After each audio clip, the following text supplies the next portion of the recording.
नमस्कार दोस्तों, मैं दीपक शुक्ला आपका स्वागत करता हूं आपके अपने YouTube channel A to Z banking information पर। दोस्तों, आज के वीडियो में हम आपको जानकारी देंगे कि अगर केसीसी धारक किसान की मृत्यु हो जाती है तो उस दशा में उसके लोन का क्या होगा। क्या वह लोन बैंक माफ कर देगा या फिर बैंक उस लोन की वसूली करेगा। मान लीजिए कोई किसान है जिसने बैंक से केसीसी लोन ले रखा है और उनकी अचानक से डेथ हो जाती है तो उस दशा में उस लोन का क्या होगा। क्योंकि मेरे बहुत सारे व्यूअर्स के कमेंट आते हैं कि सर मेरे पिताजी का केसीसी बना था या फिर मेरे दादाजी का केसीसी बना था, उनकी डेथ हो चुकी है, तो क्या बैंक हमारे इस लोन को माफ कर देगा। तो दोस्तों, आज के इस वीडियो में मैं आप लोगों को इसी विषय पर विस्तार से जानकारी देने वाला हूं कि कोई केसीसी धारक किसान है, उसकी अगर डेथ हो जाती है तो उस दशा में उसके लोन का क्या होता है। क्या बैंक इस लोन को माफ कर देता है या फिर बैंक इस लोन की वसूली करता है, और अगर बैंक वसूली करता है तो यह वसूली किससे करता है, कितने अमाउंट की करता है, क्या सिर्फ मूलधन बैंक ले लेता है या फिर ब्याज समेत पूरा पैसा जमा करना होता है। सब कुछ इस वीडियो में आप लोगों को विस्तार से बताने वाला हूं। बस आप लोगों से एक छोटी सी रिक्वेस्ट है, अगर अभी तक आपने हमारे इस channel A to Z banking information को सब्सक्राइब नहीं किया है तो प्लीज इसे सब्सक्राइब कर लीजिएगा, साथ ही साथ बेल आइकन को जरूर प्रेस कर लीजिएगा ताकि जैसे हम इस तरह का कोई भी दूसरा वीडियो अपलोड करें तो उसका नोटिफिकेशन आपको सबसे पहले मिले। चलिए शुरू करते हैं। दोस्तों, आज के समय में केसीसी लोन लगभग 90% किसानों ने ले रखा है, क्योंकि यह लोन किसानों को कृषि की जरूरतों को पूरा करने के लिए बहुत ही आसानी से और बहुत ही कम ब्याज दर पर मिल जाता है। तो इसलिए यह लोन किसानों के बीच में बहुत अधिक लोकप्रिय है। इसी वजह से 90% किसानों ने लगभग केसीसी लोन ले रखा है। लेकिन दोस्तों, सवाल यह उठता है कि जब इतनी बड़ी संख्या में किसानों ने केसीसी लोन ले रखा है तो लोगों के साथ घटना दुर्घटनाएं भी होती हैं। तो अगर कोई केसीसी धारक है जिसका केसीसी लोन बैंक में चल रहा है और उसकी अचानक से डेथ हो जाती है तो उस दशा में क्या होगा, उस लोन का क्या होगा। क्या बैंक उस लोन को माफ कर देगा या फिर उस लोन की अदायगी कराएगा, और अदायगी अगर कराएगा तो किससे कराएगा, इस विषय पर मैं आप लोगों को जानकारी दे देता हूं। तो दोस्तों, हम आपको बताना चाहते हैं ये डिपेंड करता है कि उस किसान की मृत्यु किस तरह से हुई है, यानी केस क्या है। अगर उसकी मृत्यु नेचुरल हुई है तो दूसरा केस है, वहीं अगर उसकी डेथ एक्सीडेंटल है तो फिर दूसरा केस है। बात करें अगर हम माफी की, दोस्तों यहां पर हम आपको बताना चाहते हैं कि बैंक आपके लोन को माफ नहीं करता है, लेकिन यहां पर एक कंडीशन ये होती है कि अगर उनकी डेथ एक्सीडेंटल हुई है तो बैंक के पास कुछ पॉलिसीज होती हैं, उनके माध्यम से आपकी लोन की अदायगी हो सकती है। आपको अपने घर से पैसा नहीं देना होगा, उसके जो नामिनी होते हैं उनके माध्यम से उस लोन की अदायगी हो जाती है। दोस्तों, एक उदाहरण के माध्यम से समझते हैं कि मान लीजिए कोई किसान है जिन्होंने बैंक से केसीसी लोन ले रखा है और उनकी अचानक से किसी प्रकार की दुर्घटना में डेथ हो जाती है, यानी एक्सीडेंटल डेथ हो जाती है, तो उस दशा में उसके लोन का क्या होगा। तो दोस्तों, हम आपको बताना चाहते हैं किसी भी किसान की अगर दुर्घटना में डेथ होती है तो उस दशा में सभी केसीसी धारकों का देश के सभी बैंक पायस के माध्यम से 50,000 रुपए का निःशुल्क दुर्घटना बीमा करते हैं। निःशुल्क का मतलब यह है कि 3 से 4 रुपए किसान के खाते से प्रतिवर्ष डेबिट किए जाते हैं पायस स्कीम के माध्यम से। पायस होता है पर्सनल एक्सीडेंटल इंश्योरेंस स्कीम। इस स्कीम के माध्यम से 4 से 5 रुपए किसान के केसीसी खाते से डेबिट किए जाते हैं, उसका 50,000 रुपए का दुर्घटना बीमा होता है।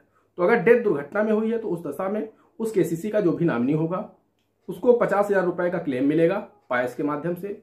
वहीं आज के समय में बहुत सारे बैंक अपने ऋण ग्राहकों को निःशुल्क दुर्घटना बीमा कवर प्रदान करते हैं। जैसे कि मैं अगर उत्तर प्रदेश में आर्यावर्त बैंक की बात करूं तो वो अपने सभी ऋण ग्राहकों का 2 लाख रुपए का निःशुल्क दुर्घटना बीमा कवर प्रदान करता है। तो अगर आप अपने बैंक से पता कर लें, हो सकता है कि आपका भी बैंक कुछ बीमा कवर निःशुल्क प्रदान करता हो। जैसे कि मैंने आपको उदाहरण दिया आर्यावर्त बैंक का, तो उस तरह से अगर आपका भी बैंक आपको निःशुल्क दुर्घटना बीमा कवर प्रदान करता है तो उस दशा में क्या होगा। मान लीजिए वो किसान आर्यावर्त बैंक का है तो उस दशा में उसे 50,000 तो पायस से मिल जाएंगे उसके नामिनी को, और 2 लाख रुपए उसे बैंक की तरफ से जो बीमा मिलता है निःशुल्क वाला उससे मिल जाएंगे। वहीं दोस्तों, एक चीज और है कि आज के समय में बैंक केसीसी के साथ में किसानों को स्वास्थ्य बीमा या फिर जीवन बीमा या फिर अन्य इंश्योरेंस स्कीम भी बेचते हैं। तो ऐसे में क्या होता है कि आप अपनी बैंक में जाकर के पता कर लें कि आपका जो आदमी है जो लोन ले रखा था उसका ऐसा तो नहीं कि बैंक ने कोई बीमा कर रखा हो। क्योंकि ज्यादातर केसेस में क्या होता है कि बैंक जब केसीसी धारक को लोन देते हैं तो उसका कोई ना कोई बीमा जरूर कर देते हैं। तो ये 100% श्योर नहीं है कि कर ही देते हैं, लेकिन ज्यादातर केसेस में मैं आपको बता रहा हूं कि बैंक अपने जो लोन अमाउंट होता है उसको सुरक्षित करते हैं। वो किसी न किसी कंपनी से चाहे 1 लाख का या 2 लाख का बीमा करा देते हैं। तो किसी को स्वास्थ्य बीमा मिल जाता है, किसी को जीवन बीमा मिल जाता है। तो वो आपको देखना होगा कि बैंक ने आपके खाते में बीमा किया है या नहीं किया है।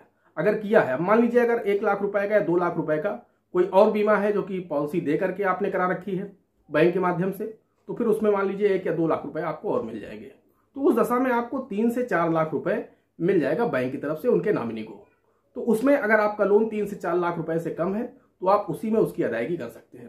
यानी जो पैसा आपको मिला क्लेम के माध्यम से, तब आप उस लोन में डाल करके उस लोन की अदायगी कर सकते हैं। बैंक लोन को माफ नहीं करेगा। वही बात आती है अगर डेथ नेचुरल होती है, यानी सामान्य डेथ हो जाती है, तो उस दशा में क्या होगा। दोस्तों हम आपको बताना चाहते हैं कि बैंक कई ऐसी भी पॉलिसी करते हैं जो कि नेचुरल डेथ पर भी क्लेम मिलता है, तो ये आप पता कर लें। हालांकि आपको पायस का लाभ इसमें नहीं मिलेगा और जो बैंक आपको निःशुल्क दुर्घटना बीमा का कवर देता है उसका लाभ नहीं मिलेगा। लेकिन अगर आपने कोई पैसे दे करके बैंक से पॉलिसी करा रखी है, बैंक ने कोई पॉलिसी बेची है उस किसान को, तो वो आप पता कर लें कि अगर कोई ऐसी पॉलिसी उन्होंने ले रखी है जो कि जीवन बीमा कवर प्रदान करती है, तो फिर वहां से अगर आपको क्लेम मिलता है तो वो पैसा उस खाते में चला जाएगा, जिससे आपके लोन की अदायगी हो जाएगी। लेकिन दोस्तों अगर मान लीजिए कि उनकी कोई पॉलिसी नहीं है, उस दशा में क्या होगा, तो दोस्तों हम आपको बताना चाहते हैं लोन को अदा ही करना होगा, लोन माफ नहीं होगा। हाँ, यहाँ पर एक चीज ये होती है कि आपका जो अमाउंट है वो कुछ घट सकता है। अमाउंट घटने का मतलब है कि आपका समझौता मूलधन पर हो सकता है अगर आपका लोन खाता एनपीए हो जाता है। यह लोन किसे अदा करना होगा, तो दोस्तों हम आपको बताना चाहते हैं उनके जो भी उत्तराधिकारी होंगे, जिनको भी ये जमीन मिली है, जो जमीन किसान के नाम पर थी उसका पाका 11 होगा दाखिल खारिज होकर के, वो जिसके भी नाम पर जाएगी, जो भी उनके लड़के होंगे, उनकी वाइफ होंगी, उन सभी को उस लोन की अदायगी करनी होगी। क्योंकि जिसके नाम पर जमीन जाएगी बैंक उनसे उस लोन की अदायगी करेगा, क्योंकि बैंक के पास में वह जमीन बंधक होती है। तो बैंक जो भी लोग होंगे, जितने भी वारिस होंगे, 1 होगा, 2 होगा, 5 होंगे, सभी से उस लोन की अदायगी के लिए प्रेशर बनाएगा और बैंक के आखिरी में कहेगा अगर आपका लोन खाता एनपीए हो जाता है, यानी नॉन परफॉर्मिंग एसेट्स हो जाता है, और आप उनका डेथ सर्टिफिकेट बैंक को देते हैं, तो बैंक उस दशा में क्या करेगा, आपसे बोलेगा कि आप समझौता कर लीजिए, आप सेटलमेंट कर लीजिए, वन टाइम सेटलमेंट। तो उसमें आपका क्या होगा कि आपका समझौता मूलधन पर भी हो सकता है, आपका सारा ब्याज छोड़ दिया जाए। दोस्तों इस तरह से आप उस लोन की अदायगी कर सकते हैं।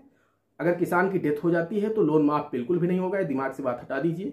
जो भी उनके उत्तराधिकारी होंगे उन सभी को यह लोन पे करना होगा। हाँ, मैंने आपको बताया अगर खाता एनपीए हो चुका है, या फिर दोस्तों आज के समय में सरकार ऋण माफी का लाभ दे देती है कभी कभी चुनावों में, तो उसका फायदा आपको मिल सकता है कि ऋण माफी हो जाए तो उसका आपको बेनिफिट मिल जाए।